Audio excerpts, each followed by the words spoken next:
Get Rich Slow with John Wolf. Hey, I want to tell you about the amazing time when I bought my first house. And it was an incredible transaction. So tune in because it's kind of neat. Anyways, I am now a loan officer in Oregon and Washington. So if you want me to help incredible stories happen to you, please give me a call. Anyways, like, share, and subscribe this video. I really appreciate it. Anyways, my first home purchase, and this was September 2017, not that long ago.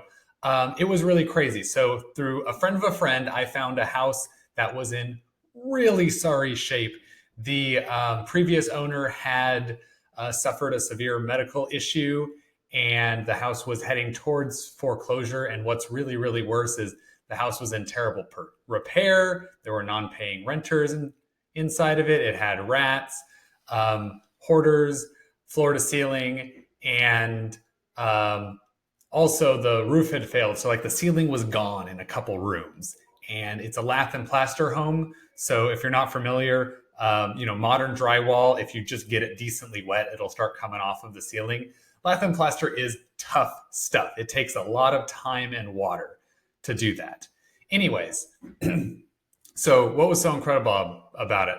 Well, it was an imaginary 20% down home loan. And by imaginary, I mean we set up the transaction such that my interest rate, zero mortgage insurance, everything about the home loan was 20% down. And I got a fantastic interest rate just over 3.5%, which was great at that time. And however, I put actually $0 down at all.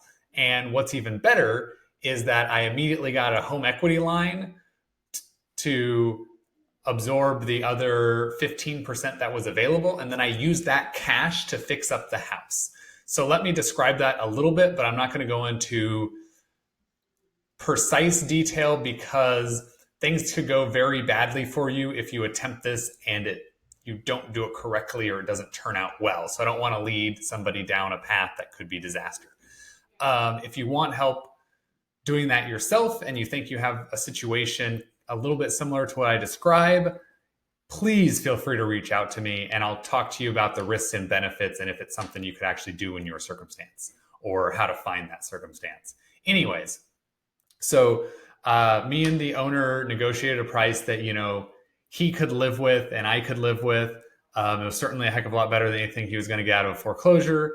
And then, like I said, the house was in really bad shape. So you get into contract and then you get in a hold of a really great loan officer, which I was lucky enough to bounce into. And then what you do is you send out the appraiser. And the appraiser called out, it was like 19 or 23 stop sale, health and safety violations. These things have to get fixed. And unsurprisingly, there can't be rats. She thought she might have saw drywall rot.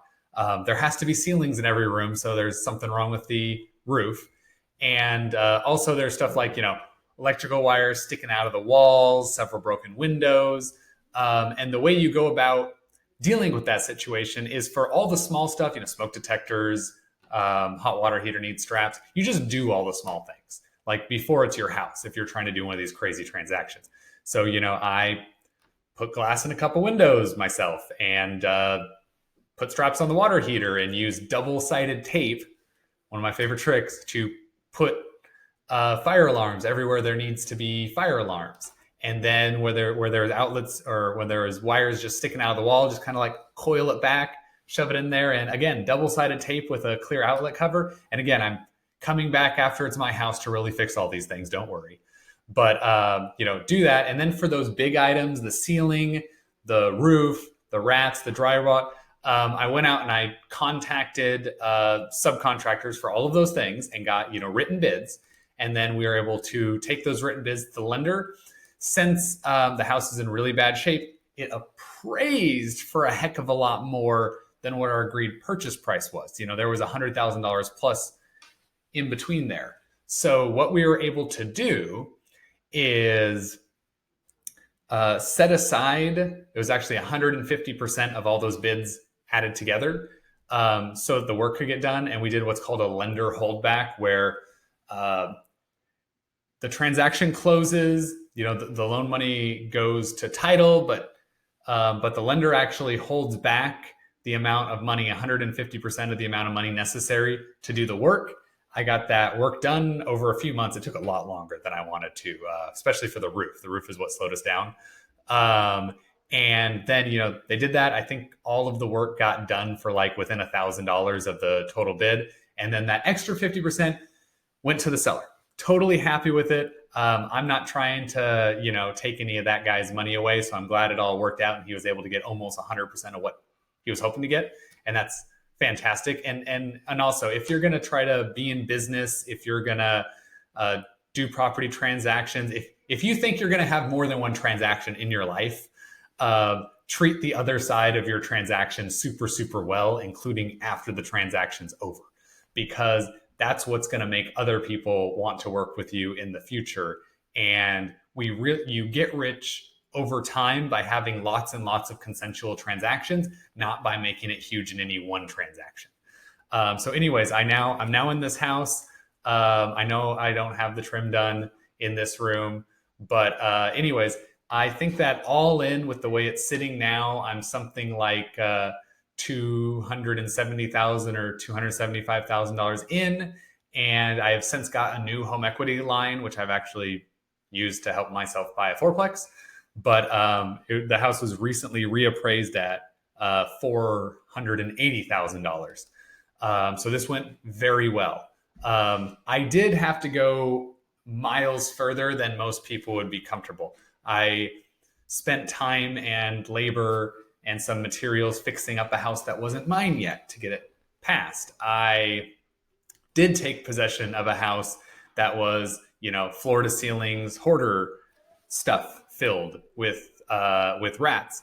And, it's a lot of work. We spent about a week with 5 hired helpers, and I think we ended up removing 135 yards of waste in dumpsters from the property. I know because I had to pay for the dumpster, new dumpster. And there's actually still some like random stuff in the backyard that I've just been too exhausted to order another dumpster to deal with it all finally. Not that it's a big problem, but anyways, if you're willing to go deep into risk and hard work, there really are these transactions to be had. And a lot of people think that these kind of things are cash only, and that's just totally not the case. For me, it wasn't just cash only. It was 0 down, low interest rate, and no mortgage insurance. So that won't necessarily be possible for every transaction, but it is out there and it's doable. Now, I will say I had a stable job that I've been working at more than 2 years. And I think I was only making like $70,000 at the time. You don't have to really make a lot. And that's me and my wife's 2 jobs together, by the way. And then I did actually have enough cash to put 20% down on this transaction. But to me, that cash, and I did actually end up using a decent chunk of that, was my security to be able to get the house into a livable situation to get over the hump. So if I didn't have any cash at all, it would have been an insane risk. But having enough cash to do a bunch of work to the house and make, probably upwards of a year's payments just in savings is what turned this from being a risky situation. And without that cash, it would have been a stupid situation. So anyways, let me know what you think, or if you have any additional questions, except for the part that I said I'm definitely not going to describe online to the masses. But like, share, and subscribe. Have an awesome day. Take care.